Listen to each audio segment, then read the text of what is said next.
Hey guys, welcome to another episode of I'm in the Shop. My name is Lee Martin. We're going to talk about how to change the Skag. I'm going to look at the condition of the ski and determine whether the ski needs some repair or replacement. These side runners, for the sake of the video, we're going to replace those too because we've got all the parts. So yeah, let's get started. You're done. Come on. Who put that there? Okay, so we've got our ski off the bike. Now, I took my ski off with the spindle still installed on the ski. You don't need to do that, guys. You can leave the spindle mounted on your bike, obviously, and take the ski off and work on it that way. I just happened to do it because I was doing some service to my spindle. So before we take the spindle off and start, working on the ski, let's have another look at the bottom of this thing. Now, that is definitely not supposed to look like that. It's supposed to look like this. So as you can see, I have ground this to the point where I've done damage to the ski. So this one's got, it's got a bit of a channel to it. There's still lots of material on the edges that help you cut in, carve through the snow, control the front ski. The other thing we're going to replace, the runners. I call them the runners on the side. These runners seem to be okay. The only difference between the new runner that I have in my hand and the used one is this one's got a bit of a sharper edge to it. Now, I ain't cutting steak with it. I'm not going to open a butcher shop by any means. And I could probably get that to be as sharp just with a file. But for sake of the video and doing install work, we're going to show you how to replace these. None of the stuff is really hard, guys, but for you beginners out there that are just learning about Yeti Snow MX, I'm here to try to help you, guide you through the process. So this is what your ski's probably going to look like when you take it off. Step number one, you want to have a look at your rubber that the spindle goes into the ski. When you look at that rubber, you'll notice that it either has cracking or definite visual signs of over-abuse and wear. This one's fairly new. I remember replacing it first thing last year. You can get that lifted out. Okay, and that rubber's looking actually pretty good.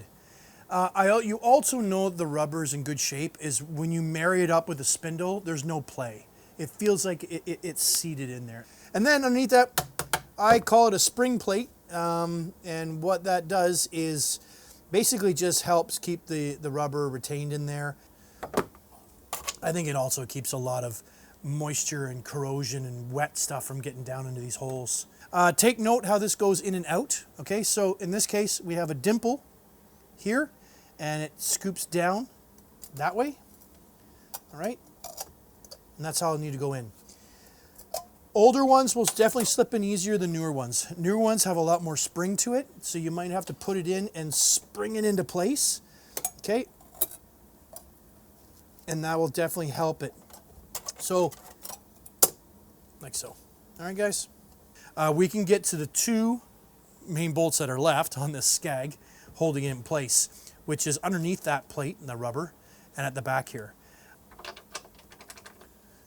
So you're going to need a 13 mil.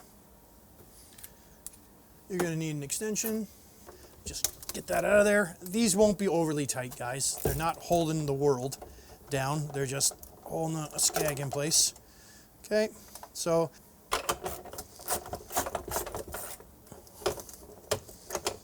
this thing will slide right out, or what's left of it. Woo! So now we can look at the bottom of our ski. That is definitely going to get put up on the wall. That's used right there. I got a money's worth there. The only work I really want to do to this ski is any type of plastic work that's going to stop this from sitting in place properly. So right now, when I put this in, everything seems to marry up pretty good. There is a trick to putting these in. This hole has been widened. When I first got the ski and I first started learning how to do this, I could never get the Skag to line up because I dropped that in place and I'd be fighting this thing to get it to go down into the hole. So I widened it and opened it up a little bit. There's probably a few tips and tricks. Like you can probably get an initial bend going and then kind of drop it in all at once, and that will definitely help. Like so, without pinching your fingers. Okay, or I really don't think there's that much of a problem with widening the hole a little bit to make the job a bit easier for you. Once I have that kind of sitting in place, I'm just gonna have a look at it and be like, you know what? That's sitting flush there. That's sitting pretty flush there. I think we're good. I think the ski's gonna perform. Honestly, a ski like this in the powder is gonna perform just fine. I don't think it's a problem. If I was racing on hardpack or using this as a competition ski, I'd be definitely replacing it. I wouldn't. I'd want something that has nice, smooth runners, no drag at all. Works really good. And let's get the nuts in place. Number one. This one down in here, guys, you're going to want to put it in your socket and just lean it over. Or it might just drop in. You'll be messing around with a nut that's that you can't get started. Good. Okay, so I can, nylon nut is grabbing, so it's working. It's still got life in her. Okay, and then we're gonna get the nut put on here. So I've got to go source that out. Skag washer for the front. And once we get that poking through, like so, we put it in place, and we take the nylon locking nut. And this is really important that this one's in good shape. Anyways, and then we put it through. This can be tricky at times, guys, because it's, you know, it's a, you're trying to thread something circular onto something rectangular. It's really weird. It's a nylon locking nut. It's not meant to hold up the world or be super tight. Just snug, like so, okay? Making sure that that's flat with the ski and not bowed out still. So that's all good. Now that's all in place, I am simply going to just tighten up the rest.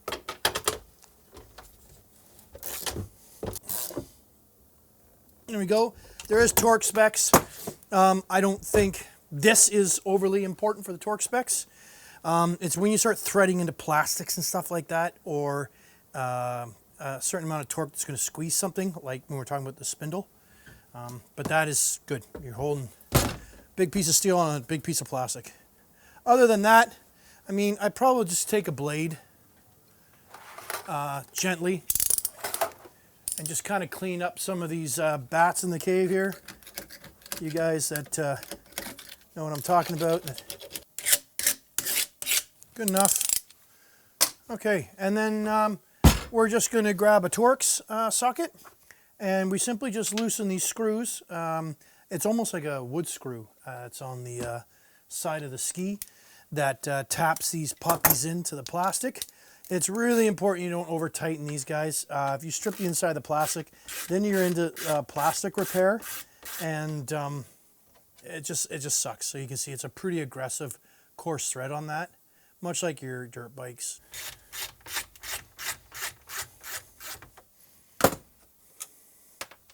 And then these, ideally,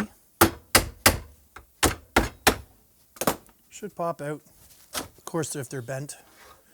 And then, you know, we can have an inspection, so you can tell this has been hitting some rocks. She's worn out a bit.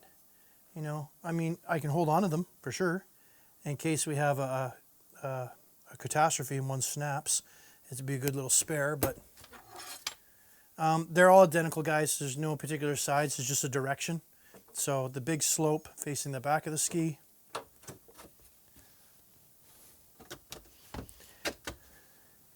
And you'll know pretty quick if your ski's bent aggressively. If you look at this and you see that it's bent now. It's got a slight bend to it, but nothing that I have to write home about.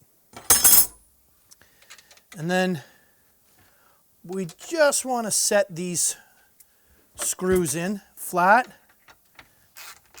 I can definitely take the time and look at the torque, but just out of experience here, guys, it's tight and then that little bit more. That's all it needs. That's all it needs. And then we'll do the other side. Take this one out. Ah, here we go. Look at this. We have a bent screw. Definitely got a bend to that. So that's taking a hit, pretty hard hit. So I'd probably want to order a new screw for that side as well. See if any major damage has been caused for that screw to be bent like that.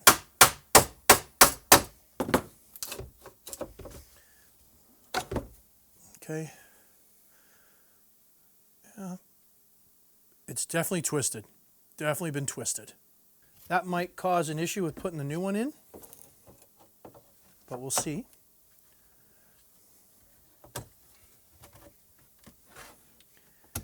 Yeah, so here you go. Here's a tall tale sign of a ski that probably has some damage to it, or a bend that's not factory. Now, it may not be. It could be okay, but it's something you want to look into. If you look at the ski here, when this side went in, both pieces of this metal fit flush against the ski. This one, I have a gap, as you can see, right? She's got quite a space in it. Oh, yeah. So I think what I'd probably want to do here, guys, is I'm still okay with you running this ski, but, you know, it may cause some weird, you know, it could pull to one side here and there. So if you have a situation like that, you may want to start thinking about, you know, your ski and if it needs replacing or not, or if you just can deal with it. So what I'm going to do is a little bit of a love tap, kind of get it in its place until I get a new screw. I'm just going to throw that crooked one in the back for now. Okay, and then this one, I'm going to go down as far as I can. It seems to be pulling it down quite easily, which is making me think there's probably not that much damage. I can probably keep going with the ski. Tail's looking good.